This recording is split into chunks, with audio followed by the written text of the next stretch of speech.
So you're here for one of two reasons. One is ACOTAR 6 and 7 is going to be released later this year. You want a full recap of the first book in the series in order to get prepared for ACOTAR 6 and 7, but you don't have time to read it. Two, you literally remember nothing of this book because you either haven't read it and don't plan to read it but want to see if the hype is real, or you read it 5 years ago like me and honestly don't remember a literal thing. So plot points, characters, maybe things you missed, nothing too crazy, but a quick and helpful recap so you do not have to reread this book. So the book starts out following our girl Feyre, and Feyre is a young female. She cannot read, and she basically lives in a shack type home in the woods, and they have a story that's came from the wealthy and are now the poor.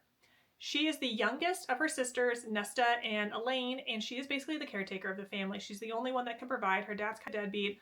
One of her sisters, Nesta, is an absolute bitch, and Elaine really likes to garden and stuff like that. Anyways, one day she's in the forest hunting. She comes across this big-ass wolf.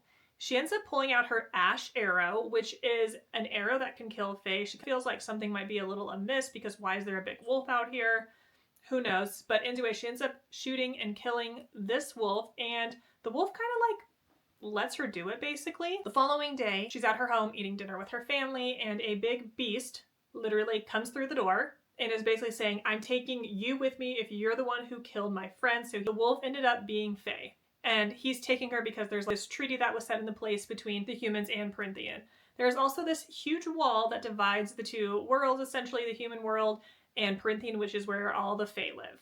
A lot of lore and history goes into there. We're not going to really dive into that right now. Come to find out, the beast that shows up at our door is actually Tamlin, who is our male main character, and he is the High Lord of Spring Court. She ends up getting taken to the Spring Court, where she's now living in this mansion in luxury. She meets Lucian, who is Tamlin's. She notices there's a right-hand man. Some things that are a little bit like amiss here in the Spring Court, one of them being that everyone is wearing these golden masquerade masks. She's basically just trying to survive, but she's hearing little chatter, things here and there, and she knows something much bigger is going on, but we don't know what that is next. Anyway, she hears a rumor that if she catches the Suriel, which is one of my favorite characters in the series, who is a truth seeker, that maybe she can get some answers that she's looking for. She ends up catching the Suriel, and he says, telling her, yes, something's going on, but stay with the High Lord. Huge part.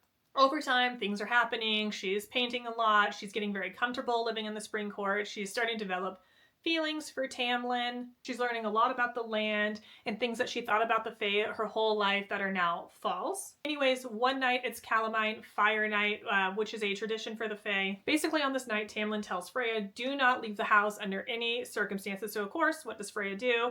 During the festival, she ends up leaving the house, and she gets cornered by these different Fae that maybe are trying to do some not so great things to her.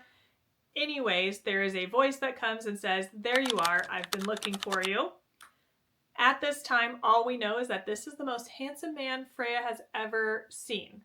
We don't know much about him other at this point. We come to later find out that this is Rhysand, and Rhysand is the High Lord of the Night Court. Anyway, she gets taken back to the house. Tamlin comes back. They have this weird, spicy moment. Things in their relationship shift at this point. As the story goes on, they're in the dining room one night, and there is someone that shows up at the manor. Come to find out, it is Rhysand, who she met on Fire Night, and Tamlin throws a glamour over her so he can't see her. Rhys notices her, Rhys clocks her, and he lets your name, and she says Claire Bador.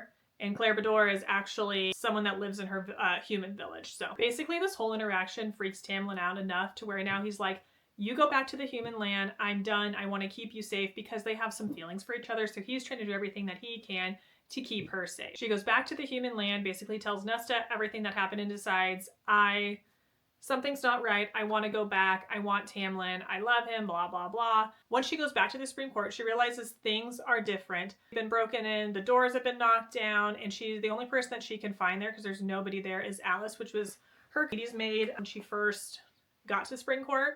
And Alice tells her literally everything. So everyone's been captured basically, and they are now being held under the mountain by Amarantha, who is a general from the King of Hybern, who is basically taken control of Prythian, and she's placed this curse on all of Prythian and all the High Lords, including the mask that Tamlin wears. Come to find out, the curse could have been broken if Feyre just said that she loved Tamlin.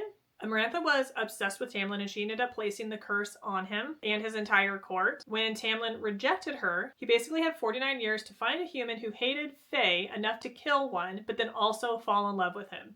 And this is kind of where we are at in the timeline now. So Feyre, being who Feyre is, decides to go under the mountain and try to confess her love to Tamlin and basically save them all.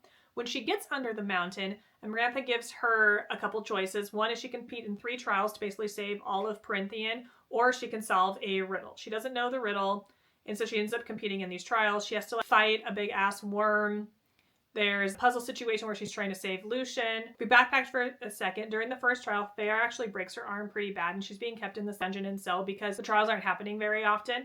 And so Rhysand, the High Lord of the Night Court, actually comes in and makes a deal with her that she has to spend 1 week of every month in the Night Court with him in order to fix her arm, because now she's basically dying because she has an infection, broken arm, all those things. She agrees. There's this lawn that forms on her arm. All of that is happening. The third trial comes along, and now she is forced to kill 2 innocent Fae. Things start clicking for her because there's a dire need situation going on.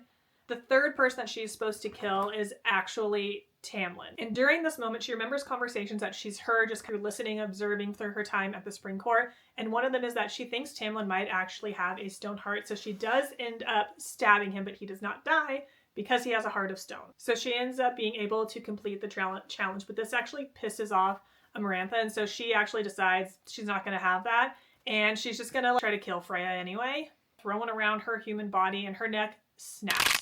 As Feyre is dying, she basically figures out the answer to the riddle, which is the word love. But at this point, it's too late and she ends up dying. All the High Lords come together and basically each give her a drop of their magic to turn her into Fae, to bring her back from the dead, essentially because she just sacrificed herself and tried so hard to save all of Prythian. She does come back as High Fae. Amarantha gets killed, and then basically Tamlin and Feyre ended up going back to Spring Court, but she feels like this little tug on the bargain that she made with Rhysand.